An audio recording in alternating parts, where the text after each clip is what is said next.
I'm going to be honest. Book releases don't always go as we planned.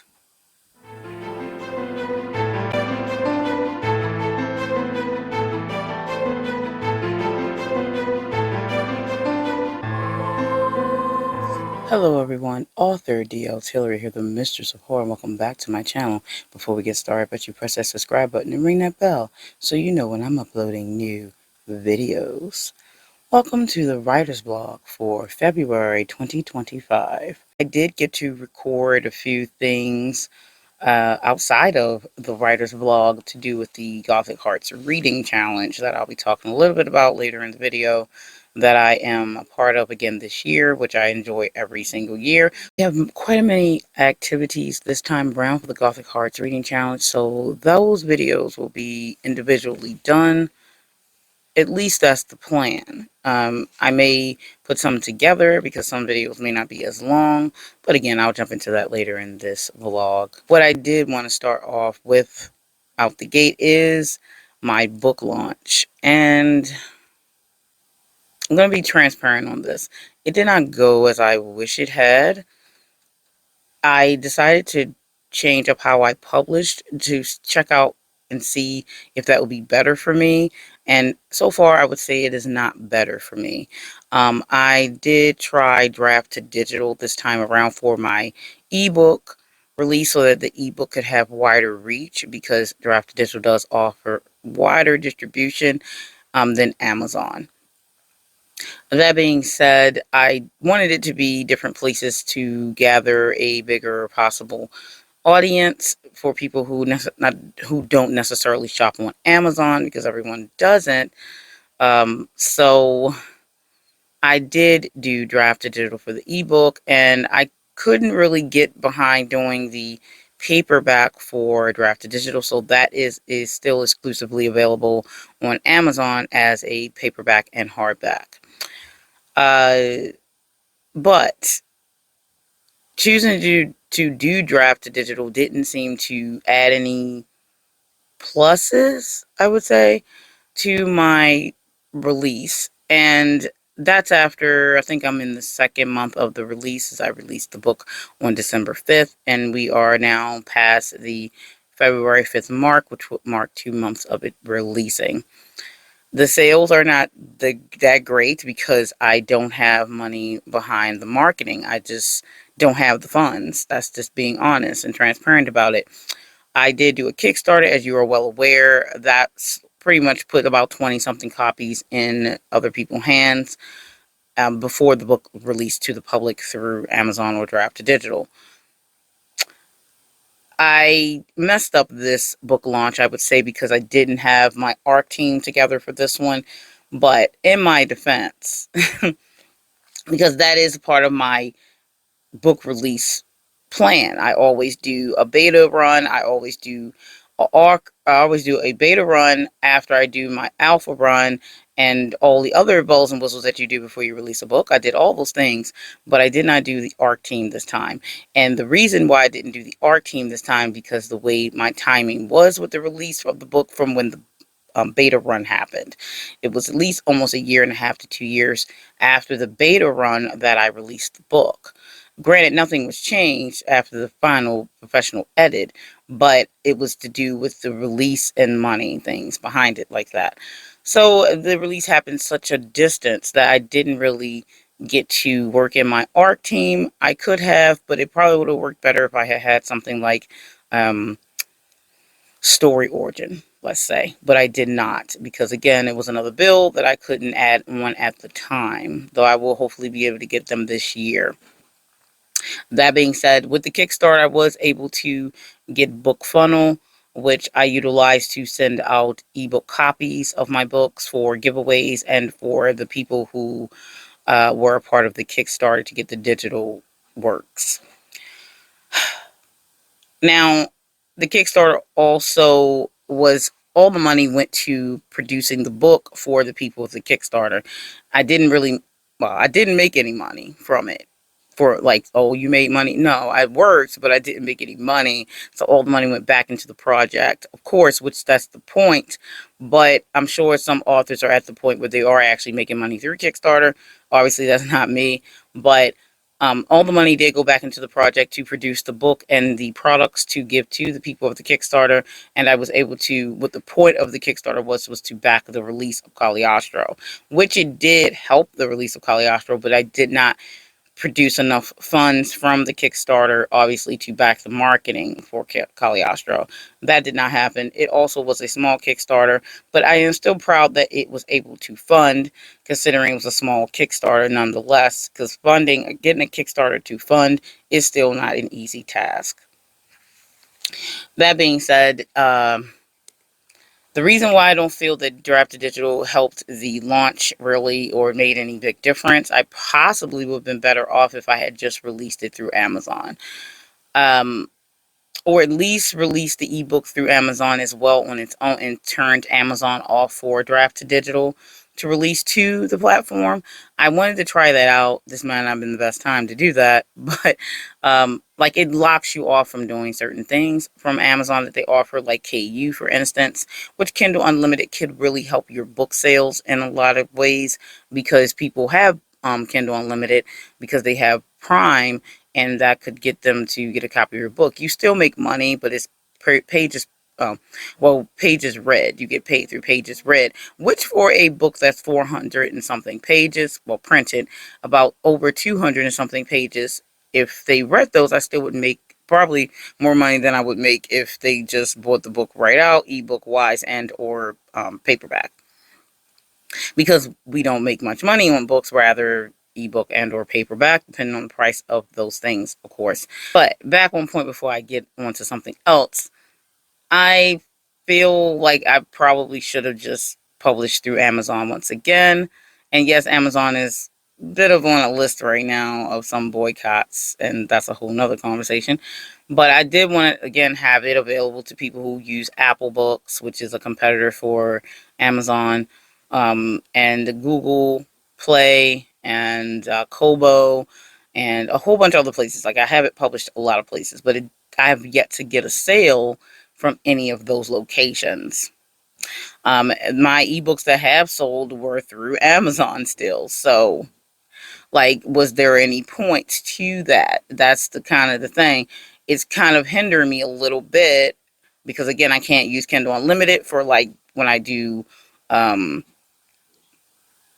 deals and things, which I would not be able to do Kindle Unlimited, even if I published a copy through Amazon and turned it off through Draft to Digital, because you're not allowed to, I'm quite sure that they will not allow you to use Kindle Unlimited if it is published other places through ebook.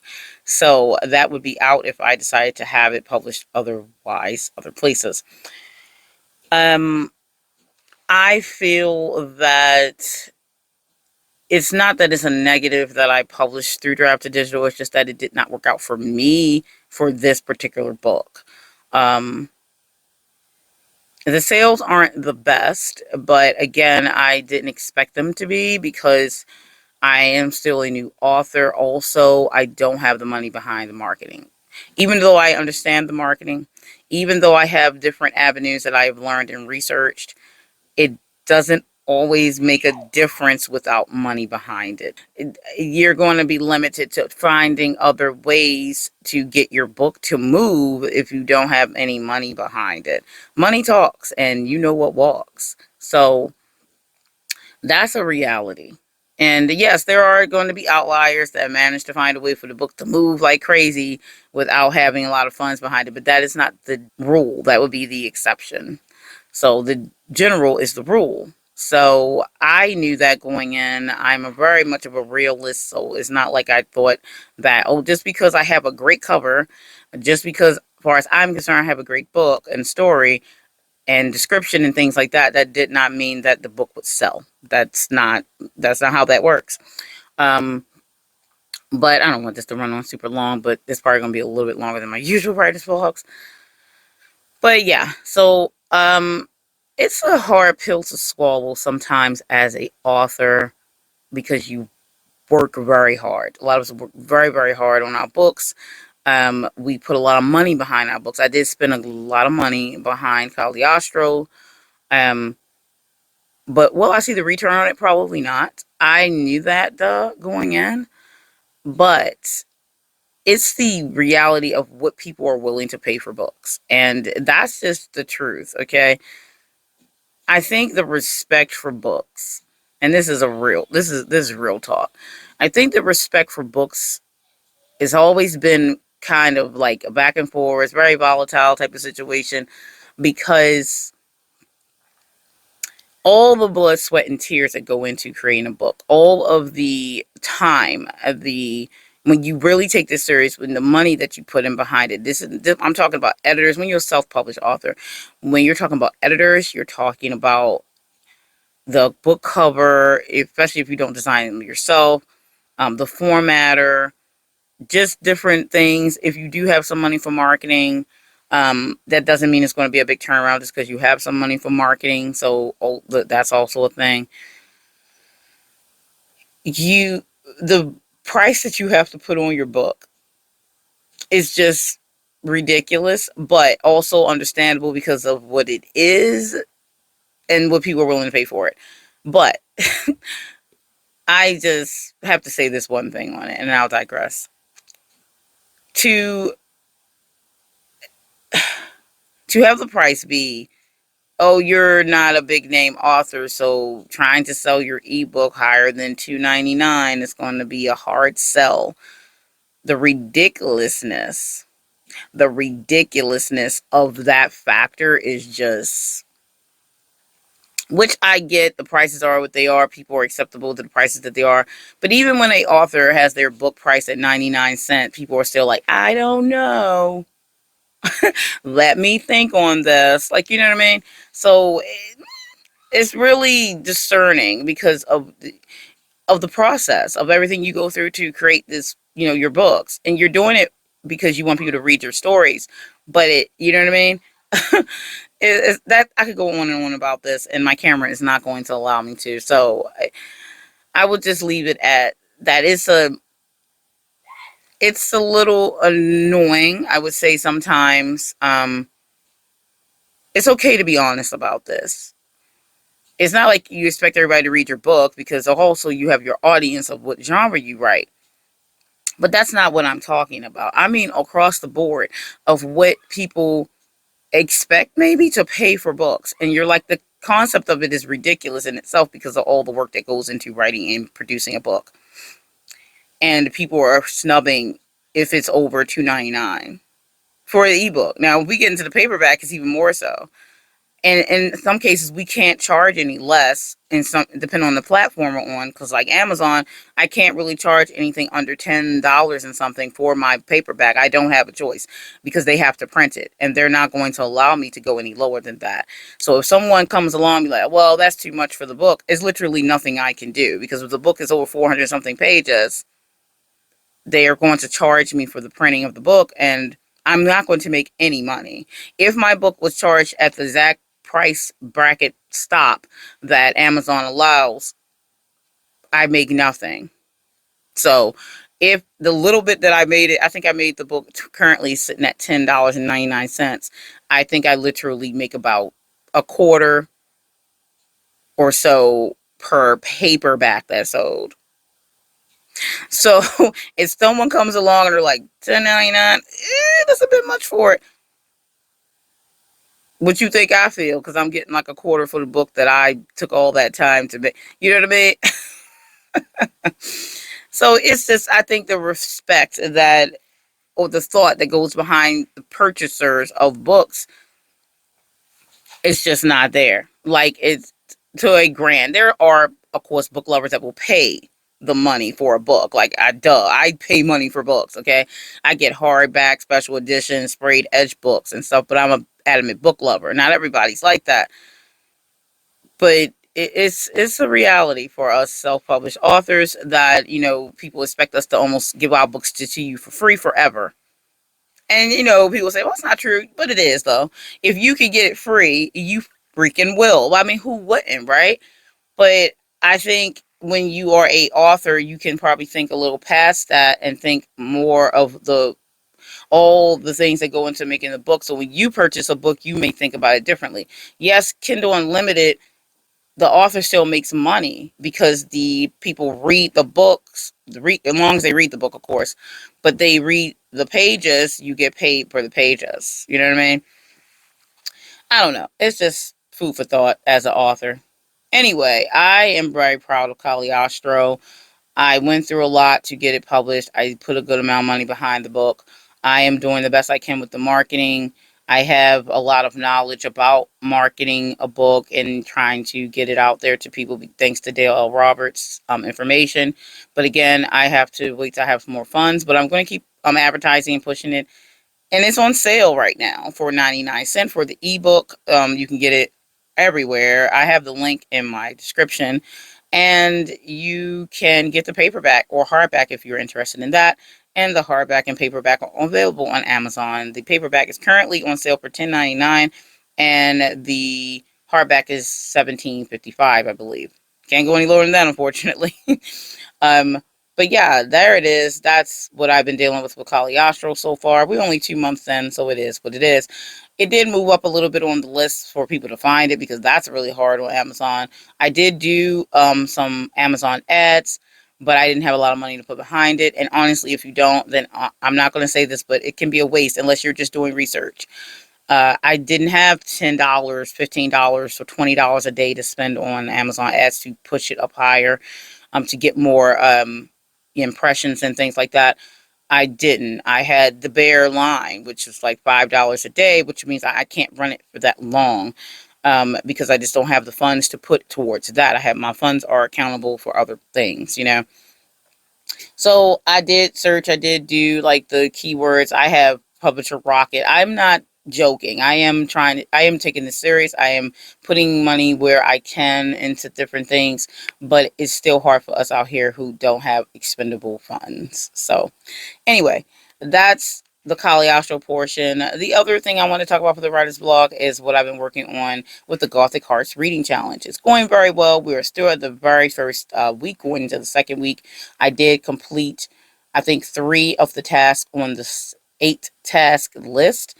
I did finish one of the books for one of the prompts for the books that you read, Hymns of Shadows, which is the prompt to read a Gothic book that it has a religious theme.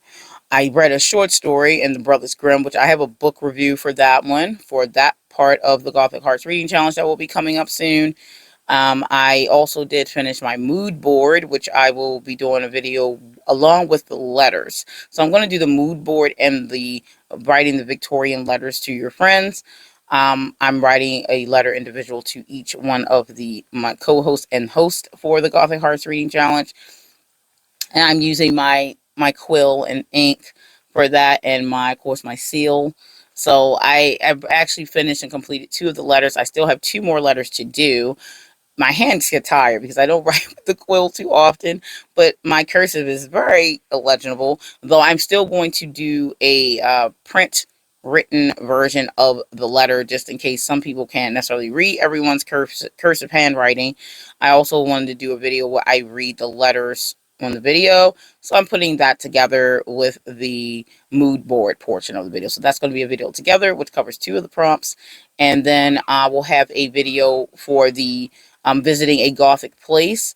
And I'm going to be going, like I said, to the cemetery. My mother and I want to take a walk through one of our historical cemeteries where I live. And I still have 2 other books that I have to read. I'm probably reading 3 more books because I have 2 books in one of the categories for the castle category. But that's where I am with that. I am also finally decided which dish I'm going to make for the the Feast of the Forgotten prompt. I'm going to do a dessert that I decided to make that's going to be based off of the Dracula for the Gothic literature choice. That'll be interesting. Let's see what happens. I'm not a cook or baker, so this is going to be more of a put together type of dessert. I was going to go with a drink, but I decided to go with what I had on hand for this one. I had some ice cream and some life cereal. It's going to be very interesting. It's supposed to be like a graveyard thing. We'll see what happens with that. Anyway, that's what's going on with the Gothic Hearts reading challenge. It's going well. I'm enjoying that. I really did need something to enjoy to take my mind off of things. One other thing I wanted to touch on before I roll on out of here and get out of your face. If you haven't joined my newsletter, I am still trying to get more people to join my newsletter because I do release that once a month. Usually it has something to learn about something scary, a creature of the sorts, or even characters and creatures from my Caliostro world, which is, dark fantasy. And I tend to let you know what's going on with me in my writing journey and the creepiness that I have going on. Or if I'm doing an event like the Gothic Hearts Reading Challenge, I tend to mention those things in my newsletter. So if you have not joined my newsletter, it's completely free to do so, and I don't bombard you and I give you one newsletter a month. Unless there's an event going on, then I'll release probably 2 a month. But it's very not intrusive, so I hope you join. If you're watching my channel, you might be interested in my newsletter. The link for that is below, so I hope to see you over there as well. And I will see you in the next writer's vlog. Stay scared.